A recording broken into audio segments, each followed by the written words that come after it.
नमस्कार। तो शाम के 7:30 बजने वाले हैं। वक्त हो गया उत्तराखंड की खबरों का। आपके साथ मैं हूं प्रीति बिष्ट। तो सबसे पहले जो खबर दिखा रहे हैं देहरादून की है। कल की घटना थी जिसमें त्यागी रोड में एक महिला ने खुद को और अपने बच्चे को आग लगाई थी।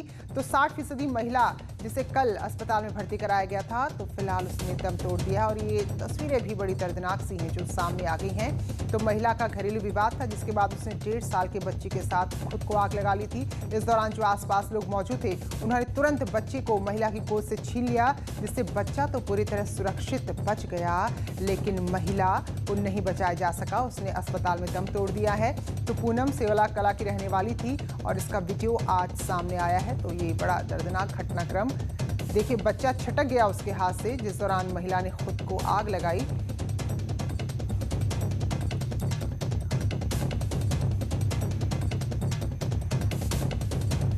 सत्येंद्र बर्थवाल हमारे सहयोगी हमारे साथ जुड़े। सत्येंद्र, बड़ा विचलित करने वाला वीडियो, ये तस्वीरें हैं।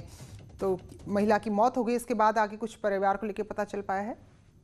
देखो प्रीति, क्योंकि ये कल करीब 3 बजे की ये घटना है जब महिला ने खुद को आग लगाई है। वीडियो में साफ देखने को मिल रहा है कि महिला खुद को वीडियो में आग लगाती है और बच्चा छटक जाता है।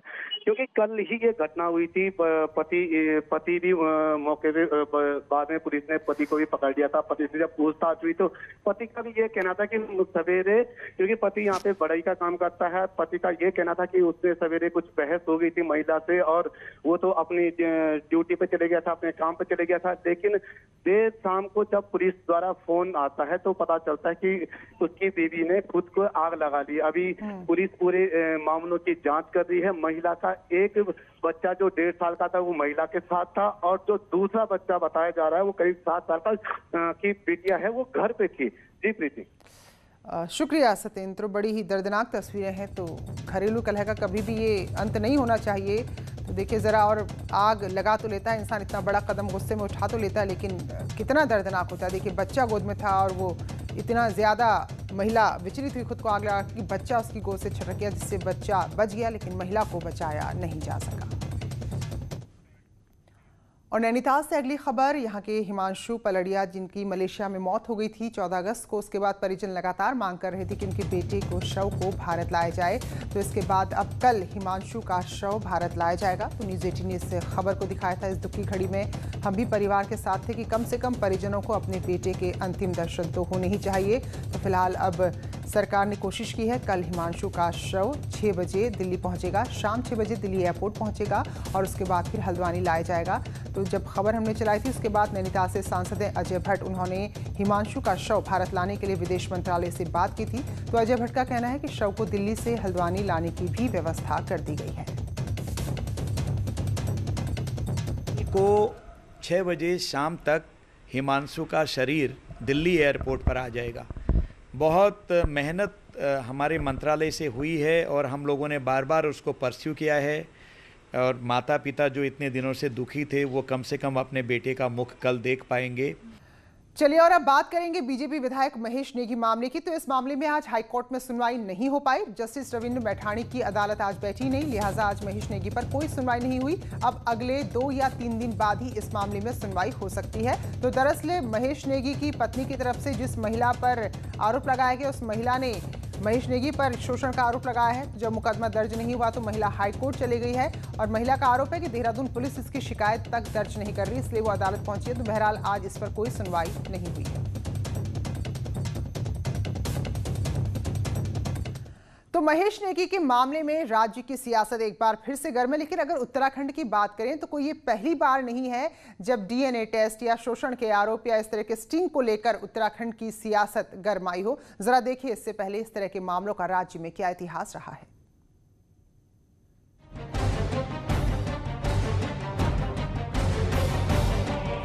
राज्य में पहली नवनिर्वाचित सरकार एनडी तिवारी के नेतृत्व में बनी, लेकिन सरकार बनते ही तिवारी पर सवालों की बौछार होने लगी। दिल्ली से दून तक उज्ज्वला प्रकरण गूंजा। जेनी प्रकरण ने पूरे सूबे को हिला दिया। तत्कालीन मंत्री हरक सिंह ने इस्तीफा दिया। 2007 में कांग्रेस सत्ता से बाहर हो गई। हालांकि बाद में डीएनए टेस्ट में हरक सिंह पाक साफ निकले और चुनाव भी जीतने में सफल हुए। लेकिन 2009 में एनडी तिवारी स्टिंग में फंस गए और सेक्स स्कैंडल में नाम आने के बाद आंध्र प्रदेश को राज्यपाल पद से हटना पड़ा। यहाँ तक कि नौछामी नरेगा जैसे गीत तक बन गए। महिलाओं के साथ अन्याय हो रहा है तो उनको निश्चित रूप से न्याय मिलना चाहिए, लेकिन अगर पुरुष के, इसका मतलब ये नहीं कि महिलाओं को न्याय मिलना चाहिए, इसका मतलब ये नहीं कि पुरुषों के साथ अन्याय होना चाहिए। आज जिस तरह का माहौल बना है, कुछ लोग कई बार, मैं इस घटना को लेकर नहीं कह रहा हूँ, लेकिन कई बार ऐसी स्थिति बन गई है कि जिस तरह SC ST का भी कई बार लोग दुरुपयोग करने लगते हैं, कई बार दहेज प्रथा का भी, कानून का भी बहुत लोग दुरुपयोग करने लगते हैं। तो मैं सोचता हूँ कि जस्टिस होना चाहिए, न्याय होना चाहिए, मैं ये सोचता हूँ। सूबे की सियासत में सेक्स के साथ स्टिंग का भी खूब बोलबाला रहा। 2016 में हरीश रावत स्टिंग में कैद हो गए। स्टिंग प्रकरण में बीजेपी खासी हमलावर रही। 2017 का पूरा चुनाव इसी मुद्दे पर लड़ा गया। कांग्रेस के हाथ से सत्ता चली गई। सीएम हरीश रावत 2 जगहों से चुनाव हार गए। बीजेपी को 57 विधायकों का प्रचंड बहुमत मिला। अब उस स्टिंग से हरीश रावत की सरकार तो गई, साथ ही अब भी हरदा का उससे पीछा नहीं छूटा है। स्टिंग की राजनीति ठीक नहीं। जब राजनीतिक दल करवाता है, कोई व्यक्ति कर रहा हो, कोई जर्नलिस्ट कर रहा हो, let him do as a journalist. अब हमारे मामले में कोई नहीं कह सकता कि कोई जर्नलिस्ट ने किया था, वो राजनीतिक दल ने करवाया था। यदि राजनीतिक दल स्टिंग करवाना प्रारंभ करेंगे और अखबार को, मीडिया को यूज करेंगे उसके लिए, तो ये मीडिया के लिए भी दुर्भाग्यजनक है, राजनीतिक दलों के लिए भी दुर्भाग्यजनक है और संविधान के लिए भी दुर्भाग्यजनक है। पहले बीजेपी के महामंत्री संजय कुमार पर ऐसे ही आरोप लगे, तो अब महेश नेगी यौन शोषण मामला भी तूड़ पकड़ चुका है। अब पुराने इतिहास को देखते हुए बीजेपी महेश नेगी मामले पर फूंक फूंक कर कदम रख रही है। देहरादून से न्यूज़ 18 के लिए सुनील नौप्रभात की रिपोर्ट। खटीमा गोलीकांड की आज 26वीं बरसी है और इस दौरान राज्य आंदोलनकारियों को याद किया गया। जिन लोगों ने उत्तराखंड राज्य के लिए अपने प्राणों की कुर्बानी दी, उनको आज नमन किया गया। तो ये तस्वीरें आप देखिए, मुख्यमंत्री त्रिवेंद्र सिंह रावत ने वीडियो कॉल के जरिए शहीदों को श्रद्धांजलि दी और राज्य आंदोलनकारियों को नमन किया। तो आज ही के दिन 1994 में खटीमा गोलीकांड हुआ था और इस दौरान हमारे 7 राज्य आंदोलनकारी शहीद हो गए थे। और उस जगह पर 50 लाख रुपए की धनराशि माननीय मुख्यमंत्री की घोषणा के अंतर्गत यहाँ पर आ चुका है। हम मुख्यमंत्री जी का भी धन्यवाद करते हैं। उन्होंने आज वीडियो कॉल के माध्यम से खटीमा के शहीदों को नमन किया है और साथ ही साथ उन्होंने जो अपने आदेश किए हैं, जल्द से जल्द उन्होंने भी अपनी कार्रवाई में उसको सम्मिलित किया है कि जल्द से जल्द खटीमा में भव्य शहीद स्मारक का निर्माण।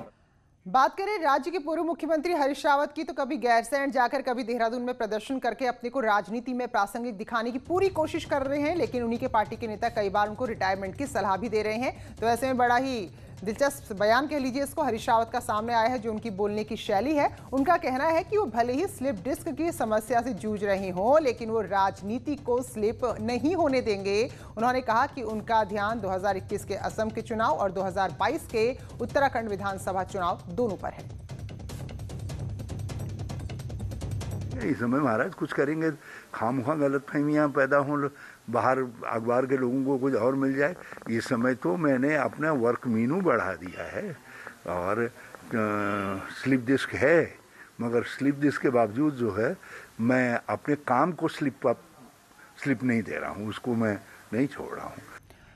चलिए, और अब बात करेंगे उन वॉरियर्स की जो कोरोना के लिए फ्रंटलाइन कोरोना वॉरियर्स हैं और सबसे अहम कड़ी है कोरोना के खिलाफ। डॉक्टर्स की, नर्सेस की बात करें तो अपनी 4 मांगों को लेकर आज विरोध स्वरूप काली पट्टी बांधकर ही डॉक्टर्स ने, नर्स ने काम किया है और इस मामले में डीजी हेल्थ से बात हुई है और अब गुरुवार को स्वास्थ्य सचिव से बातचीत होनी है। तो चिकित्सा स्वास्थ्य सेवा संघ के महासचिव का कहना है कि उन्हें उम्मीद है कि स्वास्थ्य सचिव से जो भी बातचीत होगी तो उनकी मांगों को वो गंभीरता से लेंगे, उनकी मुश्किल को समझेंगे और उन्हें मानेंगे। हमारे 5 मांगों के संदर्भ में कल डीजी मैम से हमारी मुलाकात हुई, जिसमें उन्होंने आश्वासन दिया कि सचिव साहब ने हमें बृहस्पतिवार शाम को वार्ता के लिए बुलाया है, जिसमें प्रतिनिधिमंडल उनसे मुलाकात करेगा। कल डीजी मैम से हुई मुलाकात में उन्होंने हमसे कहा कि आपकी 5 मांगें जायज़ हैं, बिल्कुल 1 दिन का वेतन कटना कहीं से न्याय संगत नहीं है। सभी पीजी अध्ययनरत छात्रों को पूरा वेतन दिया जाने की पूरी कोशिश करेंगे। प्रशासनिक हस्तक्षेप को कम से कम या फिर समाप्त करवाने का प्रयास किया जाएगा। जो विधायक ने जो बदतमीजी डॉक्टर के साथ की है, उसकी निंदा डीजी मैम ने भी करी और सभी जांच तरीके से करी जाएंगी और जांचों के लिए एक SOP बनाने का उन्होंने सुझाव दिया कि जो भी जांचें इस तरह की मौतों की होती हैं उसके लिए एक SOP बनाई जाएगी, जिससे कि जांचें ठीक से हों। हमारे जो डॉक्टर्स के कई सारे इश्यूज उनके द्वारा उठाए गए हैं। डीजी हेल्थ के द्वारा कल काफ़ी डिटेल में मीटिंग हुई है एंड संभवतः इसी हफ्ते हम लोगों की अपनी मीटिंग होगी। हमारा तो यही अपील है कि सभी इस वक्त डॉक्टर्स का बहुत सम्मान कर रहे हैं। लगातार हमारे जो पूरे हेल्थ पर्सन है बहुत अच्छा काम कर रहे हैं और इस कठिन घड़ी में पूरा वो गवर्नमेंट का भी साथ देंगे और हम गवर्नमेंट हमेशा ओपन है उनकी बातें सुनने की। जो 1 दिन की सैलरी का डिसीजन लिया गया था ये माननीय मंत्रिमंडल का ही निर्णय था। सो अगर इसमें कोई चेंजेस होंगे तो वो अगेन चेंजेस माननीय मंत्रिमंडल के द्वारा। क्योंकि कुछ विवादों का अगर छोड़ दिया जाए तो कोरोना काल में सबसे बड़ी आस, सबसे बड़ा सहारा डॉक्टर ही हैं। तो ऐसे में पक्ष और विपक्ष एक सुर में नजर आ रहे हैं। जहां हरीश रावत का कहना है कि सरकार को डॉक्टर्स की तनख्वाह काटने के बजाय उनको प्रोत्साहन राशि देनी चाहिए, तो वहीं प्रवक्ता मुन्ना सिंह चौहान भी कह रहे हैं कि कैबिनेट ने जो फैसला लिया है उस पर एक बार फिर से विचार किया जाए तो बेहतर है। सहमत हूं कि उनके 1 दिन की सैलरी कटने के बजाय उनको प्रोत्साहन राशि दी जानी चाहिए। देखो, लाइफ का रिस्क है यहाँ। बेटा बाप को छोड़ दे रहा है, बाप बेटे को छोड़ दे रहा है इस कोरोना काल में, जब लोग इतने अनावश्यक तरीके, अनावश्यक भय है ये। मैं इसीलिए तो लोगों के बीच में चला जाता हूँ। मैं मुन्ना सिंह चौहान भारतीय जनता पार्टी का मुख्य प्रवक्ता होने के नाते मैं भारतीय जनता पार्टी की तरफ से और प्रदेश अध्यक्ष जी के बिहाफ पर जरूर सरकार से इस बात के लिए अनुरोध करूंगा कि फ्रंट लाइन वर्कर्स की तनख्वाह को काटने के बारे में पुनर्विचार होना चाहिए।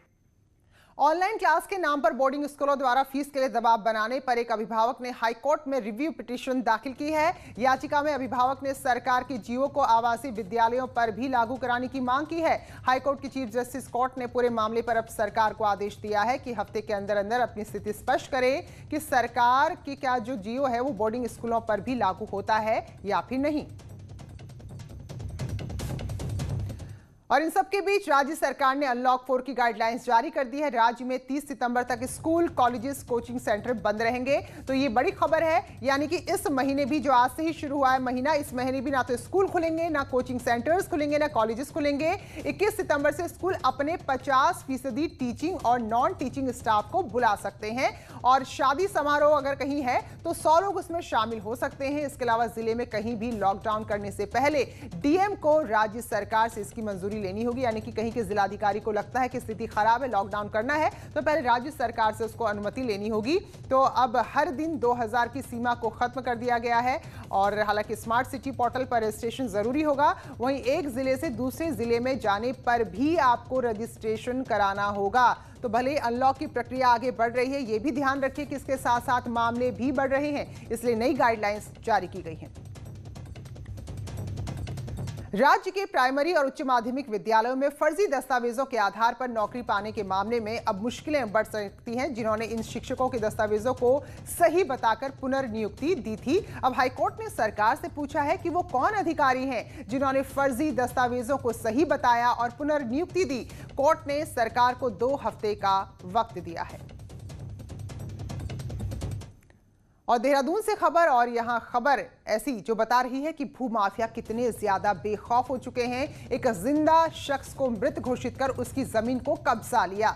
दून के रायपुर में ऐसा मामला सामने आया। यहां एक भूमाफिया ने एक शख्स को कागजों में मृत घोषित करवा दिया और उसकी 600 गज जमीन को कौड़ियों के भाव बेच भी दिया। यही नहीं, इसकी रजिस्ट्री तक होने जा रही थी तो पीड़ित शख्स को रजिस्ट्री से ठीक पहले इसकी जानकारी मिल गई और अब दून पुलिस ने मुकदमा दर्ज किया है और आरोपियों की गिरफ्तारी की बात कर रही है। क्या करा, मेरा फर्जी डेथ सर्टिफिकेट बना करके और रिकॉर्ड में वहाँ क्या उसका नाम तहसील में जा करके उसने वो ज़मीन अपने नाम वारिसान के तौर पे जो है इसने अपने नाम करवा ली ज़मीन कि मैं उनका पुत्र हूँ, उनकी डेथ हो गई, ये उनका डेथ सर्टिफिकेट है। तो मेरा डेथ सर्टिफिकेट लगा करके वो ज़मीन उन्होंने अपने नाम कर ली। आनंद सिंह पंवार के द्वारा जो हमें दिए गए हैं दस्तावेज, उस हिसाब से तो ये अभी प्रथम दृष्टया फर्जी लग रहे हैं। जब इनकी अरेस्टिंग हो जाएगी उसके बाद इसमें पूरी सच्चाई सामने आएगी। श्रीनगर गढ़वाल के पास कीर्तिनगर वन क्षेत्र में वन दरोगा के साथ रेंजर द्वारा मारपीट का मामला सामने आया है। वन दरोगा का आरोप है कि किसी बात पर रेंजर नाराज हो गए, उसका मोबाइल छीना और फिर मारपीट की। चोटिल वन दरोगा ने कीर्तिनगर अस्पताल में अपना मेडिकल कराने के बाद देवप्रयाग पुलिस को लिखित में शिकायत की है। उन्होंने गाली गलौज की सर मेरे साथ में, मारपीट बहुत भयंकर तरीके से सर। उसमें तो नहीं पड़ी, यहाँ पे तो कुछ उनके हाथ में कुछ था, ये तो उनके मुँह पे मारे, लेकिन यहाँ पे या तो डंडा था या कोई ऐसी चीज़ थी जिससे उन्होंने यहाँ पे मेरा सारा पेट दर्द। चमोली के पुरसाड़ी जिला जेल से 2 कैदी प्रशासन को चकमा देकर भाग गए, जिसके बाद से जेल प्रशासन में हड़कंप है। घटना के बाद जिले की सभी सीमाओं में बैरिकेडिंग कर दी गई है। जेल में फरार दोनों कैदियों में से एक नवीन 2018 में पॉक्सो के मामले में जेल में है, जबकि दूसरे आरोपी का नाम दीपक है जो नेपाली मूल का है और 304 मामले में विचाराधीन है। तो ये 2 कैदी यहाँ से भाग गए, तो ऐसे में सुरक्षा को लेकर सवाल उठ रहे हैं। वहाँ से सूचना दी गई है कि पुरसाड़ी से कुछ कैदी भाग गए हैं, तो जिस सूचना पर तत्काल जो है चेकिंग के लिए निर्देश दिए गए थे और मैं फिर घटनास्थल के लिए स्वयं आया था। तो यहाँ आकर पता चला कि 2 कैदी, एक नवीन है जो 2018 से पॉक्सो में अंदर है और दूसरा एक दीपक है जो नेपाल मूल का है, वो 304 में है।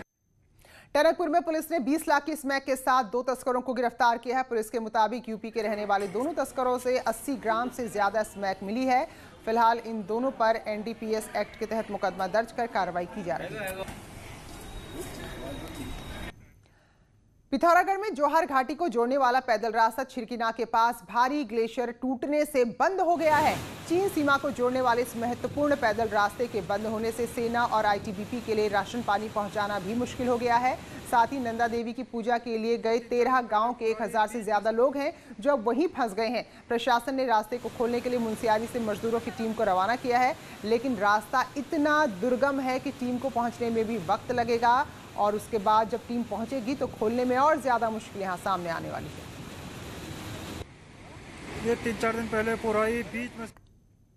उधर चमोली के तेफना गांव में 22 अगस्त को कोशा गांव से निकले दंपत्ति का आज 11 दिन बाद भी कोई पता नहीं चल पाया। सोमवार को पुलिस की खोजबीन में जुमा के पास उनकी कार जरूर मिली है नदी में, लेकिन दोनों का कोई पता नहीं चल पाया। तो आशंका यही है हालात को देखकर कि हादसा हुआ, हादसे के शिकार हुए दंपत्ति और पानी के तेज बहाव में बह गए।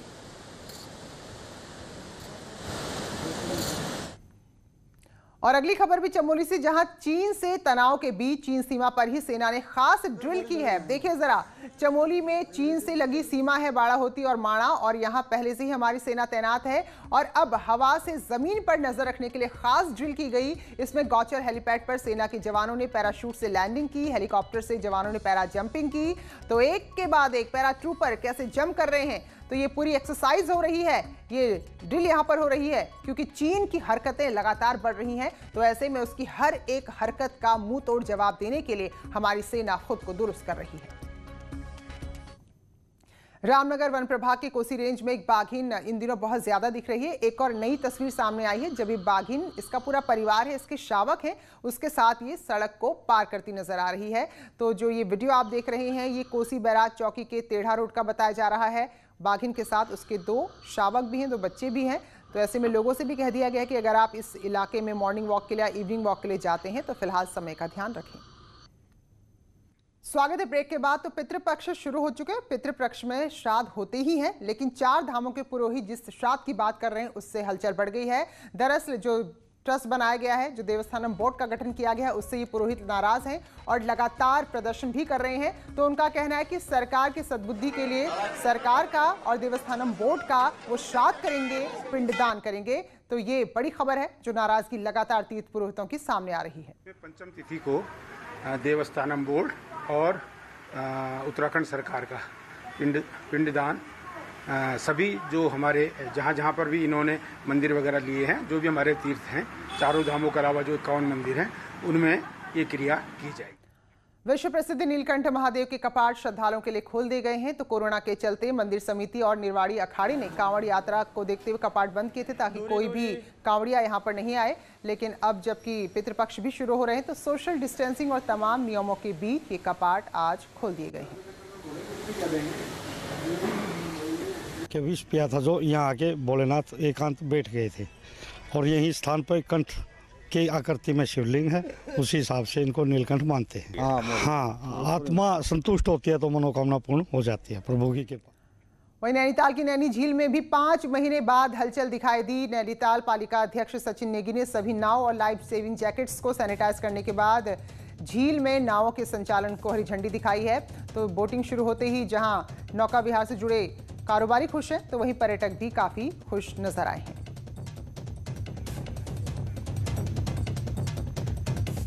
तो इन तमाम खबरों के साथ उत्तराखंड के बुलेटिन में फिलहाल इतना ही, लेकिन एक छोटे से ब्रेक के बाद देखिए निजी अस्पतालों का घिनौना सच महाबहस में।